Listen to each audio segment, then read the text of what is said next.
요한계시록 2장 12절로 17절에 있는 오늘 이 말씀을 보았습니다. 오늘 이 본문의 말씀은 우리가 잘 아는 버가모 교회에 주신 바로 우리 예수님의 이 말씀입니다.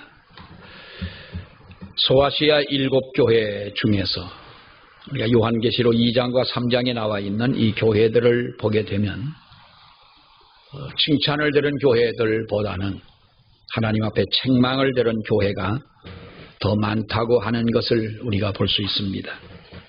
그 중에 버가모 교회도 역시 마찬가지입니다만은, 그러나 우리는 이 버가모 교회, 하나님 앞에 바로 어떻게 무엇 때문에 이들이 하나님 앞에 책망을 들었느냐라고 하는 이 말씀을 보면서 타협하지 말자라고 하는 이 제목으로 말씀을 보고자 합니다. 우리 이 시간에 하나님의 은혜가 저와 여러분 가운데 있기를 축원합니다. 맹모 삼천지교라고 하는 고사성어를 모르는 분들은 없을 것입니다. 맹자의 어머니가 아들을 데리고 처음에는 공동묘지 근처 가서 살았는데, 이 아들이 상여를 나가고 들어갈 때에 그들이 바로 이 곡을 하고 우는 그러한 모습을 늘 보면서 그러한 것들을 흉내를 냅니다. 그 어머니가 이 모습을 보고 안 되겠다 싶어가지고 이사를 갔는데, 두 번째 간 것이 바로 시장이 있는 곳으로 이사를 갔다고 그럽니다. 그랬더니 그 아들이 또 거기에서 물건을 사고 파는 그런 흉내를 냅니다. 그래서 이번에도 또 안 되겠다 해서 이번에는 바로 그 서당 근처로 이사를 가게 됐는데, 그랬더니 책을 읽고 공부하는 흉내를 내서 우리나라로 하면은 하늘천 땅지를 하면서 이 글을 읽는 이 모습을 보고, 그래서 그곳에서 이제 이사를 하게 돼서 나중에는 이 맹자가 훌륭한 학자가 되더라라고 하는 이 맹모 삼천지교라고 하는 바로 이 이야기가 있습니다만은, 이것이 바로 어떻게 보면은 사람이 살아가는 데에 있어서 환경이 아주 중요하다라고 하는 것을 다시 한번 우리에게 느끼게 해주는 그러한 고사성어라고 할 수가 있습니다. 이런 점에 있어서 계시록에 나오는 소아시아 교회들 중에 특별히 오늘 이 세 번째 교회가 바로 이 버가모 교회입니다만은, 이 버가모 교회는 어찌 보면 환경적으로 볼 때에 참 불행한 그러한 교회였다, 이렇게 볼 수가 있습니다. 왜냐하면 이들이 살고 있었던 곳이 신앙생활을 하기에는, 하나님을 섬기기에는 너무나도 좋지 않은 그러한 곳이었기 때문에 그렇습니다. 13절 말씀을 보게 되면 내가 어디 사는지를 내가 안다. 내가 어디에 사는지를 내가 안다. 그러면서 뭐라고 말씀합니까? 거기는 사탄의 권좌가 있는 데다. 여러분, 버가모 교회 성도들이 사는 데가 어디라고 그랬습니까? 사탄의 권좌가 있는 데다라고 말씀을 합니다. 쉽게 얘기하면 사탄의 총본부가 있는 곳이다, 이런 말씀이겠지요. 사탄의 본거지였다라고 하는 것입니다. 그러니 얼마나 이들이 신앙생활을 하기에 힘들고 어려운 환경이었겠느냐, 우리가 쉽게 짐작을 할 수가 있습니다. 버가모라고 하는 동네를 사탄의 권좌가 있는 데라 칭한 데에는 두 가지 이유가 있습니다. 하나는 버가모라고 하는 지역이 로마 황제 우상 숭배의 바로 근거지였던 곳이었다라고 하는 것입니다. 에베소와 서머나와 이 버가모는 좀 다른 곳이었습니다. 에베소는 우리가 잘 아는 대로 무역을 하는 항구가 있는 바로 그러한 도시였기 때문에 아주 장사가 잘 되는, 돈을 많이 버는 그러한 곳이 에베소라고 하는 곳입니다. 또 서머나 같은 경우도 물론 항구 도시입니다만은, 여기는 아름다운 휴양지, 그 옛날에도 아름다운 곳이었기 때문에 많은 사람들이, 또 돈 있는 사람들이 이렇게 와서 휴양을 즐길 수 있는 그러한 곳이었는데, 이 버가모라고 하는 것은 해안으로부터 멀리 내륙으로 떨어져 있기 때문에 어떻게 보면 정치적으로는 그야말로 볼만한 곳이, 아름다운 곳이 그렇게 없는 그러한 마을이었습니다. 그렇다고 사람들이 많이 몰리는 교통의 요지도 아니었던 것입니다. 그런데 여기에는 외적의 침입을 막을 수 있는 가장 좋은 요지였기 때문에 산 꼭대기에다가 성을 만들어서 왕궁을 세워 도시가 형성된 그러한 곳이 바로 이 버가모라고 하는 곳입니다. 쉽게 말하면 에베소는 돈이 많이 도는 곳이었고 서머나는 휴양지와 같은 그러한 곳이었고 그야말로 환락의 그 도시라고 한다면 버가모라고 하는 것은 행정과 권력 이러한 것이 중심이 된 바로 그 도시가 오늘 이 성경이 말씀하고 있는 본문에 나온 이 버가모라고 하는 곳입니다. 그래서 이 로마 황제가 이 버가모에다 아시아 전체를 다스릴 수 있는 로마 총독부를 세운 곳이기 때문에 어떻게 보면은 이 로마의 권력이 거기에 핵심적 자리를 잡고 있는 도시였다고 하는 것이죠. 여러분, 이런 도시 버가모에 살고 있었던 사람들은 로마 황제를 숭배하는 제사를 아주 특권으로 여기고 그들은 로마 황제를 섬겼던 것이고 그리고 그들은 이렇게 제사를 지내는 것을 너무나도 그들은 즐거워했고 자연스러웠던 것입니다. 그러니 거기에 살면서 로마 황제 예배에 참석하지 않는 사람들이라면 더더구나 하나님을 섬기는 사람들이라면 얼마나 그들에게 미움을 받을 수밖에 없었겠느냐. 살기 힘들었다는 것이지요. 황제 숭배 제사에 참석하지 않는 사람, 어떻게 보면 이 버가모에 살 자격이 없는 사람들이다. 여러분, 그렇다면 이러한 도시에서 살아가는 바로 그리스도인들에게 얼마나 이렇게 어려운 일이었겠느냐. 그러니까 13절에 말씀하고 있는 거기는 사탄의 권좌가 있는 데라라고 하는 말입니다. 사탄의 왕좌가 있는 데라라고 하는 것이죠.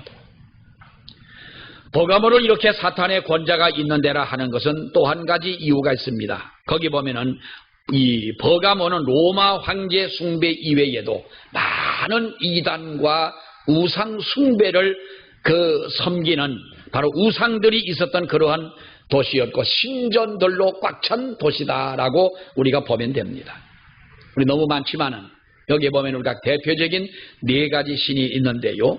우리가 아는 제우스 신이 있고 아테네 신이 있고 그 디오니소스라는 신이 있고 그리고 또 한 가지는 아이스콜라피우스라고 하는 신이 있습니다.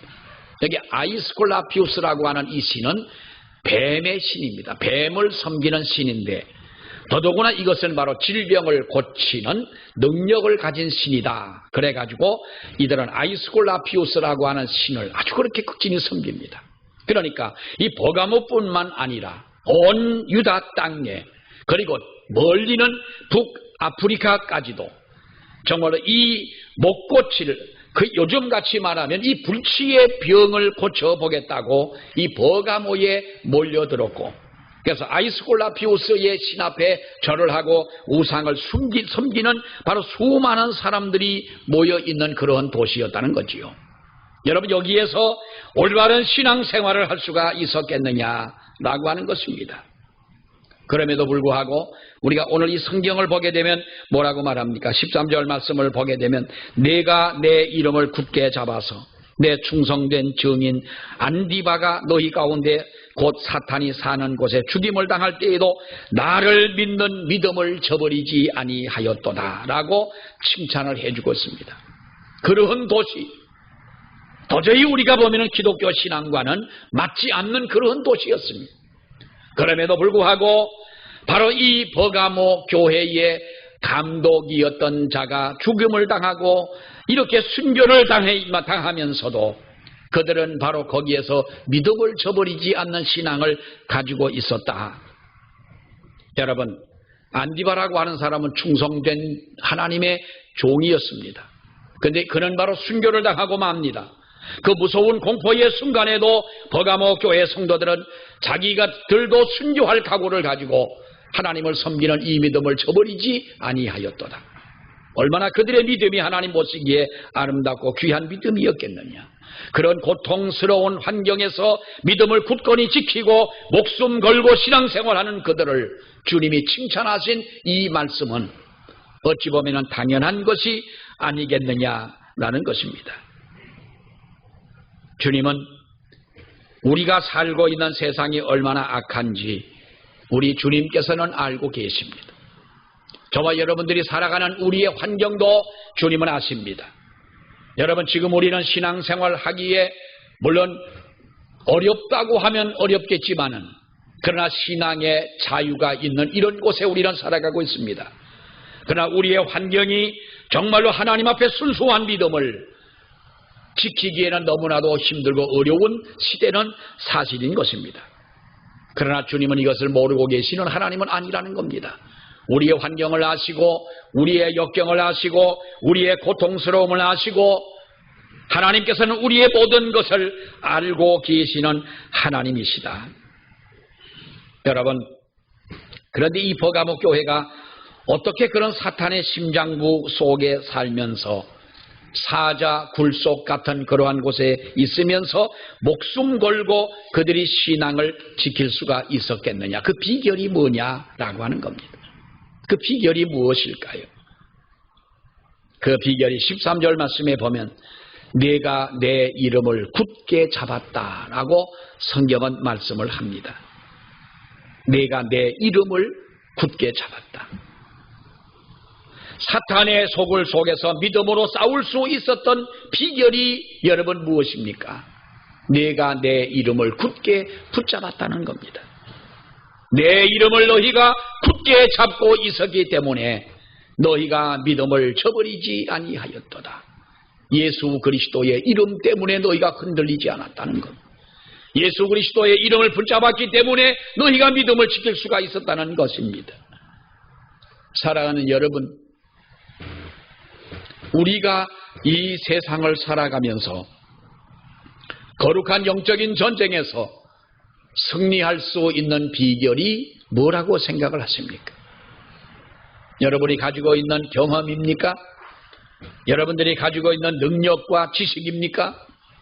우리는 하나님의 택한 백성들이기 때문에 우리는 승리할 수 있다고 하는 그런 자부심 때문에 우리가 이기는 것입니까? 눈만 뜨면 온갖 유혹들이 끊임없이 우리의 마음을 휘어잡으려고 하는 이러한 세상 속에서 우리가 악한 영들과 싸워 승리할 수 있는 비결, 그것은 버가모 교회가 보여준 예수 그리스도의 이름을 붙잡아야 하는 그 길밖에는 없는 줄로 믿습니다. 우리의 자주와 힘과 경험을 의지하는 것이 아니라 예수의 거룩하신 이름을 붙잡고 예수의 이름을 의지하고 살아가는 것이 우리가 하나님 앞에 승리할 수 있는 비결인 줄로 믿습니다. 우리가 예수의 이름을 붙잡으시기를 축원합니다. 예수의 이름을 붙잡고 나아가기를 여러분 원합니다. 세계적인 성경학자인 헨리 나우엔이라고 하는 사람이 있습니다. 많은 책을 이분이 쓰셨습니다마는 이분이 예수의 이름으로라는 책이 있습니다. 이분이 쓴 이 예수의 이름으로라는 책이 있는데 이 책을 보면은 예수 믿는 사람들의 삶의 자세를 어렵지 않은 문장으로 썼습니다. 돈과 명예로 타락되어가는 이 세상 한복판에서 믿는 그리스도인들은 어떻게 살아야 하느냐? 바로 거기에 답은 예수의 이름으로 살아야 된다라고 그랬습니다. 여러분, 답은 원래 답을 알기 전에는 어렵습니다. 그러나 그 답을 알고 나면 어쩌면 허무할 만큼 쉽습니다. 우리가 세상을 어렵다고 말하는 사람들이 많습니다. 그래서 이 세상을 이기지 못하고 무너지고 세상 앞에 무릎을 꿇는 사람들이 많이 있습니다.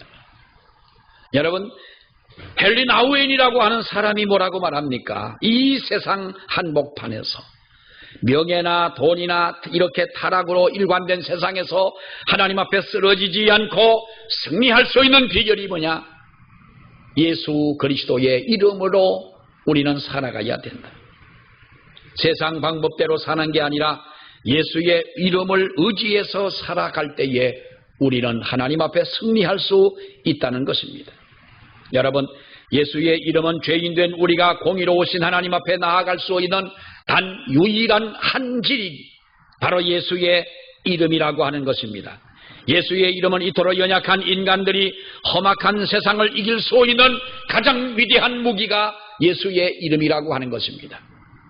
예수의 이름은 더럽고 추한 나의 어그러진 양심을 깨끗이 씻을 수 있는 생수와 같은 것이 예수의 이름이. 예수의 이름 앞에는 우리의 모든 더러운 죄가 깨끗하게 세척될 수밖에 없다고 하는 것입니다. 어려울수록 여러분, 예수 그리스도의 이름을 붙잡고 나아가는 저와 여러분이 되기를 원합니다. 구약 성경을 여러분 보십시오. 이스라엘 백성들이 자신들의 숫자를 믿고 자신들의 경험을 믿고 자신들의 어떤 그 능력과 재주를 믿었을 때 그들은 한 번도 성공하지를 못했습니다. 나는 연약한 자입니다. 나는 부족합니다. 하나님이 나를 도와주셔야만 할 수가 있습니다. 라고 할 때에 그들은 여러분 승리하지 않습니까? 대표적인 것이 뭐예요? 다윗이 골리앗 앞을 나아갈 때에 어른과 아이의 싸움이라고 종종 우리는 비교하지만 여러분, 이 다윗과 골리앗의 싸움은 정말 우리는 상상할 수 없는 그러한 것이죠. 그때 다윗이 한 말이 뭐예요? 너는 창과 검과 창을 들고 나에게 오지만 나는 만군의 여호와의 이름으로 네게 가노라. 이 어린 소년 다윗이 그 말이 중요한 것이 아니라 다윗의 마음 속에는 무엇이 있습니까? 하나님의 이름을 붙잡고 나아갈 때 하나님이 골리앗을, 사울을 두렵게 했던, 이스라엘 백성들에게 위협을 주었던, 어느 누구도 넘을 수 없었던 이 골리앗을 하나님이 이기게 하실 것이라고 하는 확신이 그에게 있지 않느냐? 예수 그리스도의 이름이 그에게 있지 않느냐? 예수의 이름으로 승리하는 저와 여러분이 되시기를 바랍니다. 예수의 이름으로 세상과 타협하지 않는 저와 여러분이 되시기를 축원합니다. 두 번째는 우리가 14절 15절의 말씀에 보면 이렇게 말합니다. 13절까지로 끝났다면 여러분, 버가모 교회가 얼마나 귀하고 소중한 교회였냐, 그렇게 우상 숭배를 하고 로마의 그야말로 이 총독부를 버가모에 세워서 가득한 이 신전 속에서 믿음을 지켰던 이 버가모 교회 성도들의 이야기를 여기까지만 하면 참 좋았겠습니다만 14절에 보면 뭐라고 말합니까? 그러나 네게 두어 가지 책망할 것이 있나니 거기 네게 발람의 교훈을 지키는 자들이 있도다. 발람이 어떤 사람입니까? 발락을 가르쳐 이스라엘 자손 앞에 걸림돌을 놓아 우상의 제물을 먹게 하였고 또 행음하게 하였느니라. 이와 같이 내게도 니고라당의 교훈을 지키는 자들이 있도다라고 말씀을 합니다. 여러분, 고난의 현장 속에서도 목숨 걸고 신앙을 버리지 않고 견디고 지켜왔던 버가모 교회의 성도들에게 하나의 그들에게도 약점이 있었다는 거예요. 약점, 그것이 여러분 뭡니까? 발람의 교훈 혹은 니골라당의 교훈을 따른 것이다라고 성경은 말씀을 하고 있습니다. 이것이 주님의 마음을 아프게 했던 것이죠. 발람의 교훈이라고 하는 것이 여러분 뭡니까? 발람은 사실 히브리인이 아니었습니다. 이방인이었는데도 불구하고 그런 하나님의 선지자로 부름을 받았습니다.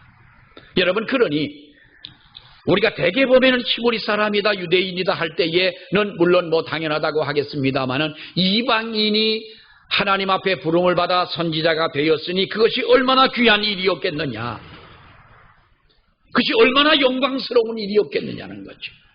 우리가 하는 말로 정말로 가문의 영광이요, 그가 속한 그 민족의 족속의 영광이 아니겠느냐.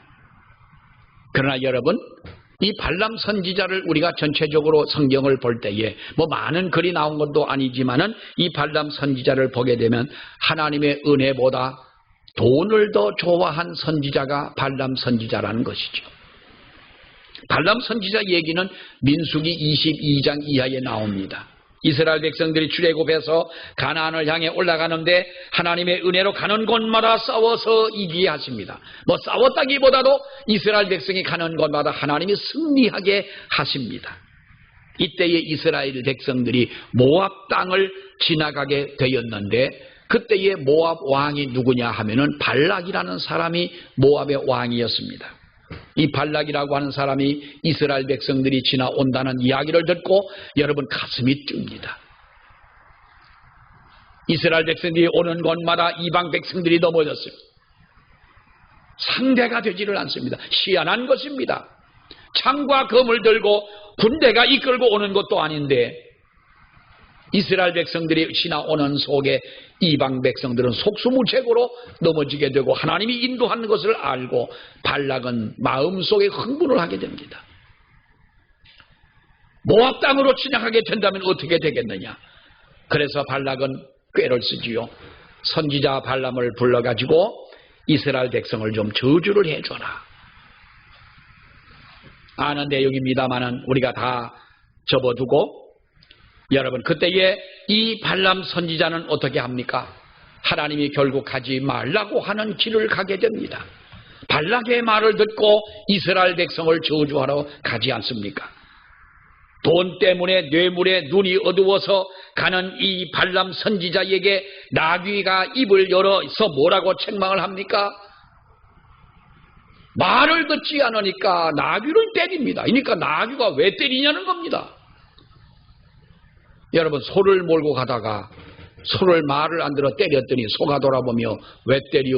그러면 여러분 아무리 강심장이라도 사람이 어떻게 살겠습니까? 그러면서 나귀가 발람 선지자를 책망하지 않습니까? 그쯤이면 여러분 알았어야지요. 아, 내가 잘못된 길을 가고 있구나. 선지자인 내가 하나님 앞에 죄를 짓고 있는 거로구나. 하나님이 나를 아프게 하시는 이유가 여기에 있었구나라고 그는 깨달았어야지요. 그래도 미련 쓰고 여러분 그가 갑니다. 가서 입을 열어 이스라엘을 저주할 때에 그 입에는 저주가 아닌 축복이 나오는 것입니다.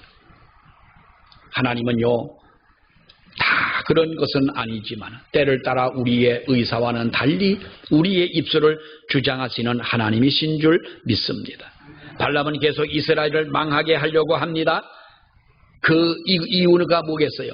그래야 일을 맞춰야 그 일에 대한 대가를 받을 수 있지 않습니까? 발락 왕에게 대가를 받을 수가 있으니까 그러니까 그 일을 맞추려고 이스라엘을 망하게 하려고 저주를 합니다마는 그러나 하나님이 그 입을 막으시니까 실패를 하고 맙니다.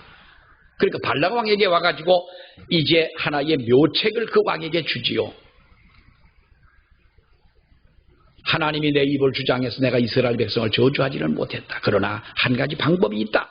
그 방법이 뭡니까? 내 능력으로는 할 수가 없지만 하나님이 제일 싫어하시는 우상의 제물을 그들 앞에 놓아서 먹게 만들고 그리고 아름다운 여인들을 놓아서 그들이 하나님 앞에 범죄하게 만든다면 하나님이 그것을 우상을 숭배하는 것과 간음을 가장 싫어하는 하나님이시기 때문에 아마도 이스라엘 백성을 저주할 것이다. 그렇게 하자는 겁니다. 발락이 허락해서 발람 선지자는 그렇게 했지요. 우상의 제물을 놓아 이스라엘 백성들이 그 제물을 먹고 우상을 숭배하게 만들고 아름다운 여인들과 간음을 하게 됩니다. 사랑하는 여러분, 이 유혹에 넘어간 이스라엘 백성들이 그날 밤에 연병이라는 병을 하나님이 보내셔서 하룻밤에 24,000명이 죽어 여러분 가고 맙니다. 이게 하나님의 저주 아니겠습니까? 발람의 교훈 속에 들어있는 영적인 의미가 무엇이냐?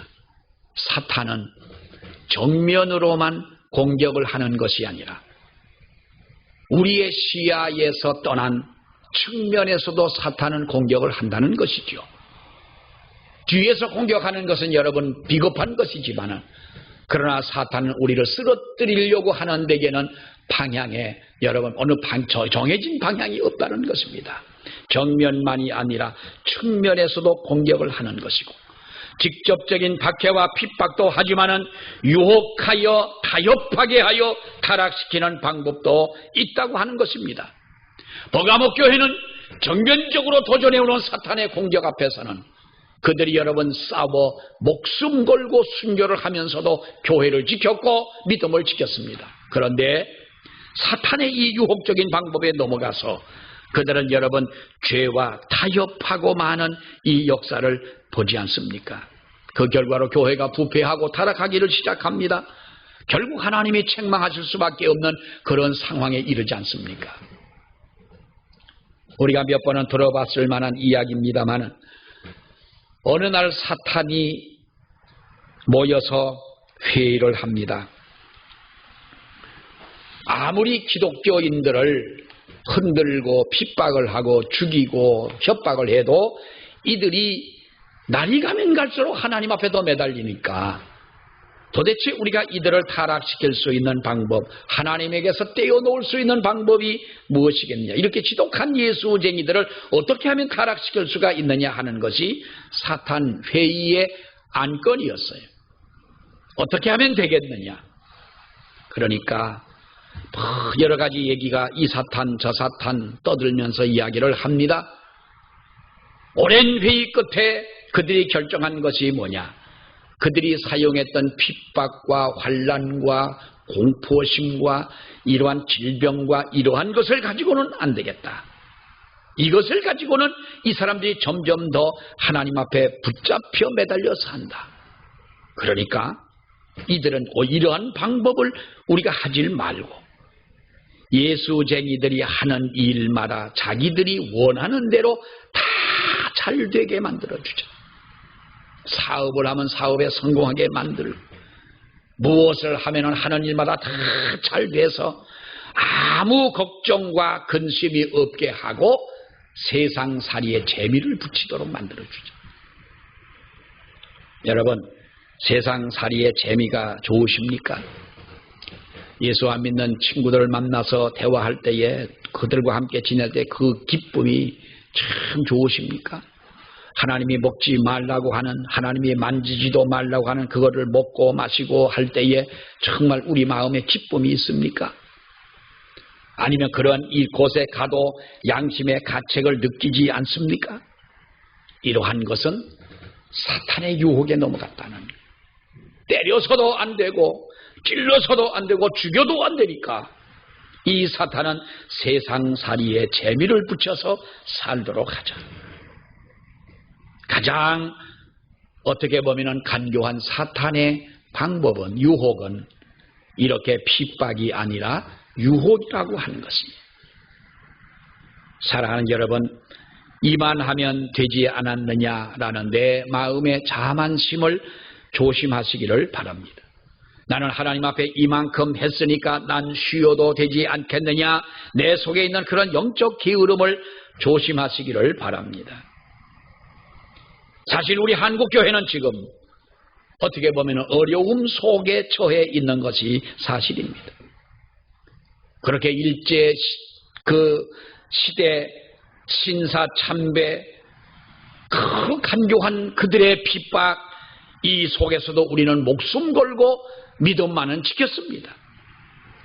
한국 전쟁 때에도 기도하며 위험한 난국을 여러분 이겨냈습니다. 지금 와가지고 한국 교회가 이렇게 힘이 없고 넘어지는 이유가 뭐냐? 코로나는 오히려 우리를 편하게 해주지 않습니까? 핑계 삼아 하나님 앞에 나오는 이 믿음이, 이것이 여러분 당연하게 여겨지는 이때가 아닙니까? 언제도 말씀을 드렸습니다만 제가 아는 어느 집사님이 그럽니다. 목사님, 제가 교회 안 나간 지가 1년 가까이 됐는데요, 처음에는 교회를 안 나가니까 마음이 답답하고 죽겠고, 그런데 자기 교회는 크니까 신청을 해야 되는데 신청을 조금만 늦게 하면은 주일날 신청이 안 돼가지고 교회를 못 가서 하다 보면 이 조그만 핸드폰으로 유튜브로 예배를 드리는데, 처음에는 그러더니 몇 개월 지나니까 교회를 나가지 않아도 뭐 별 마음속에 그 두려움이 없더라는 거예요.